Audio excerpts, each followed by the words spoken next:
Hello everyone and welcome back to a brand new video. Now, recently we had the Japanese MotoGP race at Motegi, and to say it was boring was probably an understatement really. The whole event, it wasn't great, not great racing. And it got me thinking about Japanese racetracks. Of course, if you think of Japan, you have to mention Suzuka, and that is where we are today. And basically I want to try and answer the question, how fast could a modern MotoGP bike lap around this famous old venue? Now, you just saw a second ago a quick glimpse of Honda's current MotoGP bike, the RC213V. Now on screen you'll see an RC211V, which was the last bike raced here in GP back in 2003. Now this is the 2002 bike. In fairness, I know a lot of people straight away would jump to the comments to try and correct me, but I am aware this is the 2002 bike, but that is all we kind of have access to at the moment in GP bikes. But the pole position from back in 2003, now I'll touch on the 2003 Grand Prix in a bit and why, a big reason why we don't unfortunately go back to the circuit. But Valentino Rossi, no shock, set pole position for the 2003 Suzuka Grand Prix with a whopping 2:06.083. So almost a 2:07 is the kind of the goal we're going for now. I don't set a full fast lap on this bike because that's not the goal to try and beat it. That isn't today's video. I just want to see how much faster a 2024 bike, and that's not even a good bike, to 2024 Honda. So even though I jumped on an Aprilia Ducati could go quicker, but I think using the Honda at Honda's own circuit, Honda do own this race circuit, and just makes a lot of sense. Now, for reference, the Suzuka 8 Hours is an endurance race that still goes on, and the lap record that was smashed in 2022, can't find any records if it was broken in 23 or 24. But Honda broke their own record in 22 with a 2:0.61.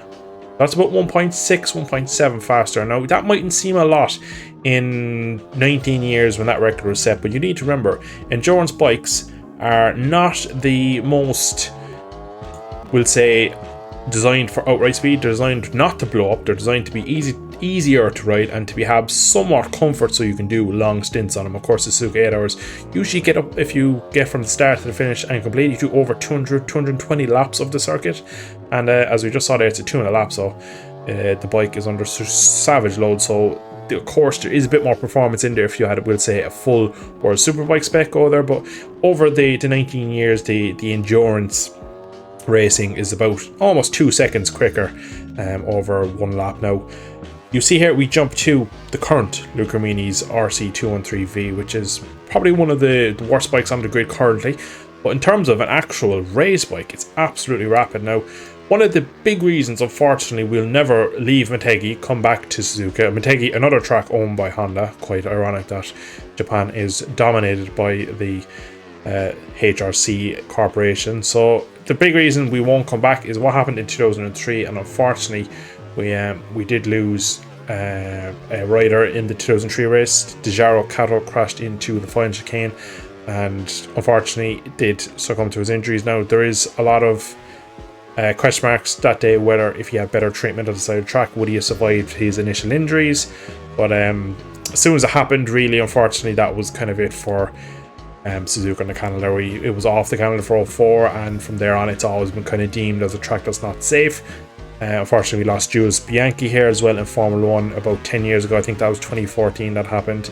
And in endurance racing in 2022-23, Gino Ria had a huge crash in the same spot as Dejaro Kato, and he was in a very bad condition for a long time. And of course, there's been other injuries and other crashes here in recent times, and a lot of serious incidents, but I can't go into all of them in one video. But as you can kind of see, right, even from the game, very little runoff, very narrow track, very fast track, a lot of elevation.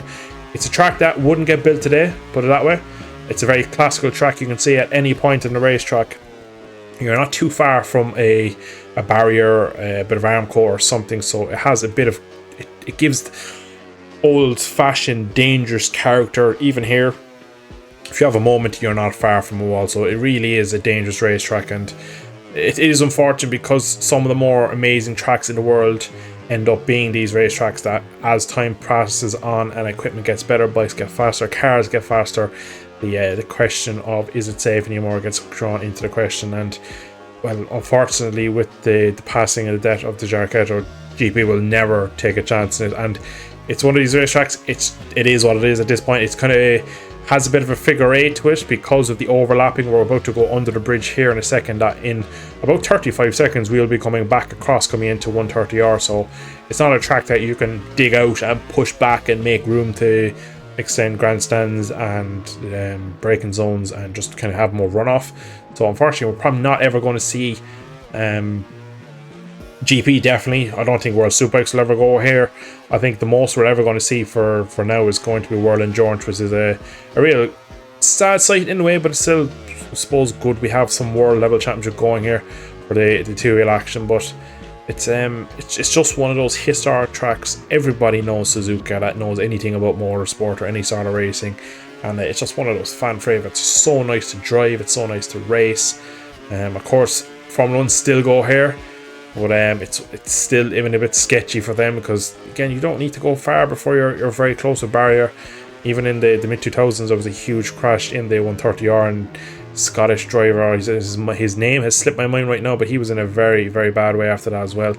As we're coming up to the line out to finish this lap to see really what is the actual lap time. You can see we're about 1.5 seconds under this one, and we set at 2:00.0 now. Again, this mod is not my favorite by any form of the imagination, so definitely feel if there was a better mod that I could ride a bit harder, I could probably get closer to a 2-minute dead. So we're nearly 7 seconds quicker to answer the question now. That is pretty much the norm of these bikes, just with the right height devices. Unfortunately, we don't have the right height device in GP bikes yet. It is on its way, but with just the aero, the upgraded tires, more power, more usable power, better electronics.